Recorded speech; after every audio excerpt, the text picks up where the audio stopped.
Hello guys, nandito ako ngayon sa old house, sa bahay ng husband ko. Ngayon, dito daw kami manananghalian. Kaso, wala palang sangkap. May dala akong 3 pirasong isda, kaso hindi ko alam gagawin ko. Wala sangkap. Kaya, hahanap tayo ng panghalo. Maghahanap tayo ng mga gulayin. Ayan, may nakita akong isa. Tanglad. Walang bawang, walang sibuyas, kaya ito na lang. Ayan. Kumuha tayo.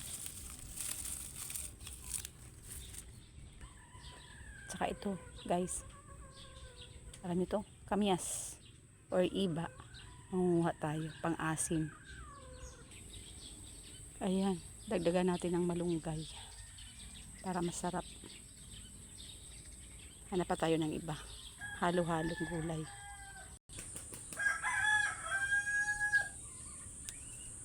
Sarap to. Pang-asim. Fresh na fresh.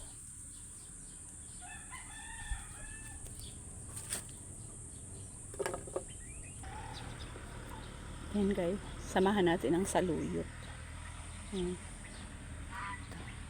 Ang aking walang kamatayang saluyot. Sarap to. Wala kasing sangkap. Kulang yung sangkap ko. Nalimutan ko bumili. Pero okay lang to. Kahit walang anumang sangkap. Fresh naman siya. Ayan. Saluyot guys. Ang hirap kunin guys kasi nandito siya sa loob ng kaya dudukutin ko na lang. Ayan, oh. Kunti lang naman kukunin ko. Ayan guys. Fresh na fresh. Mamaya kukuha ako ng marami. Dadaling ko sa bahay. Sarap to. Meron pa ako nakita guys.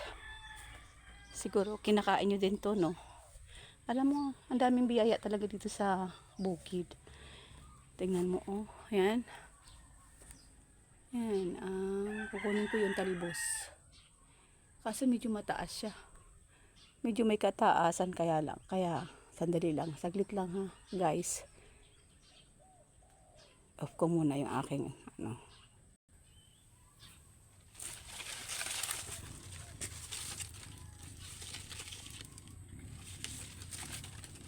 taas. Ay, okay. Ito na guys, pangdagdag natin sa ulam. Ayan guys, kompleto na.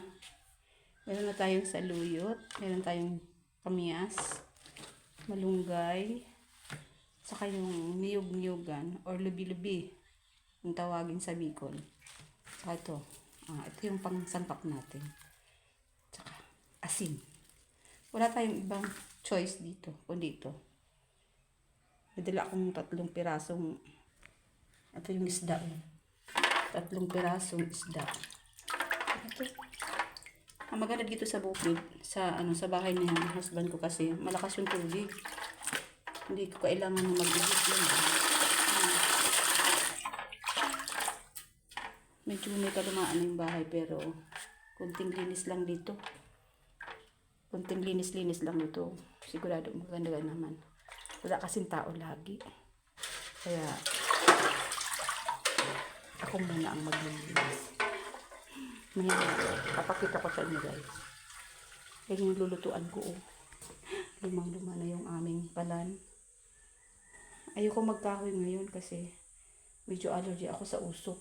Kaya dito ako magluluto. Sobra kasing ako sa usok ngayon. Ang dami. Ganyan talaga siguro pag galing ka sa sakit. Ang daming bawal. Hindi ako pwedeng sipunin ng grabe. Kasi naghihika ako. Kaya ito na yung isda natin. Lulutuin natin. Para mamaya tanghalian natin. Meron akong kanin kasing dala. Kasi akala ko walang bigas dito. Meron naman pala. Ito.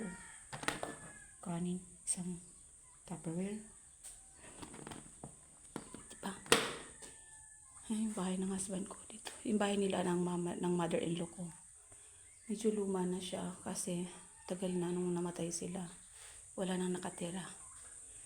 Si husband lang ang balik-balik dito. Pero sumasama naman ako kasi gusto ko rin dito sa bukid. Ang daming biyaya ng bukid. Sariwa ang gulay, may mga saging, may manok, tsaka mga hayop. Pwede namin alagaan. Nakakamiss nga sila eh. Yung mga kung buhay sila. Ang ganda dito. Puno ng flower. Malinis ang paligid. Kahit papano, talagang kahit nasa bukid ito pero hindi ka malulungkot.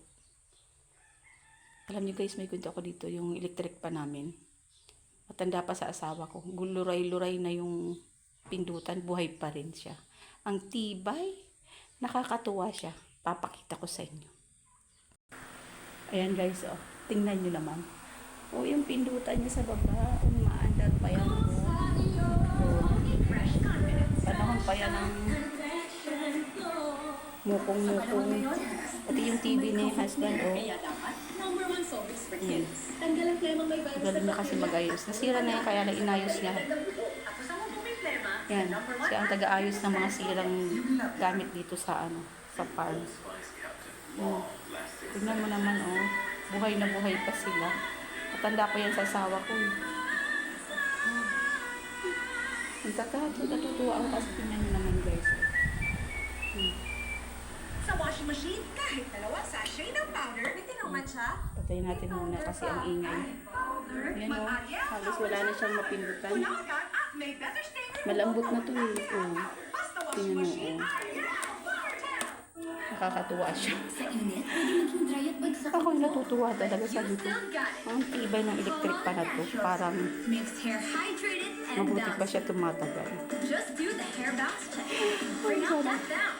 Sana all tumatagal. Dali lang guys, magluluto na ako guys ha.